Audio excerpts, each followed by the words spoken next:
Nakuna ng CCTV ang pagnanakaw ng 4 na lalaki sa isang tindahan ng beauty products sa Naga City.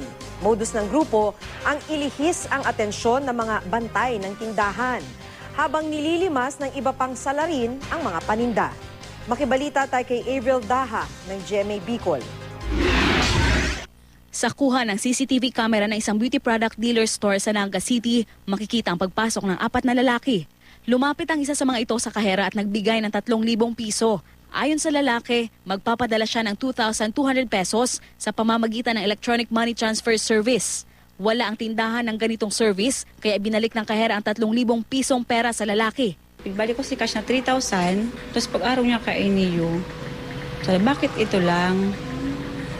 Si niya ma'am, kapot niya na lang 100 saka sarong 1,000. Nakipagtalo pa raw ang lalaki sa kahera. Dahil dito, nagbalik ng panibagong 1,800 pesos ang kahera sa lalaki para mabuo ang umano'y kulang na 3,000 piso na pera nito. Yun pala bahagi na ito ng modus ng grupo. Mabilis na tinago ng lalaki ang pera. Habang abala sa pakipagdiskusyon ang isa sa kanila sa kahera ng tindahan, abala naman ang 3 nitong kasama sa pagkuha ng ilang produkto sa tindahan.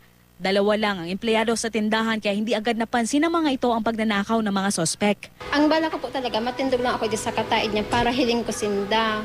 Kaso ma'am, itong sarong bakla, sabi niya, te, punta ka naman dito, i-assist mo kami. Parang ayaw mo kaming i-assist. Uga pa po kaya dyan sa may mga perfume, uga pa po dyan nakatindog ng bakla. Dahil ko po talaga mapupukusan, ma'am. Si sarong nga ng bakla, gusto niya, nakapokus man ako sa iya.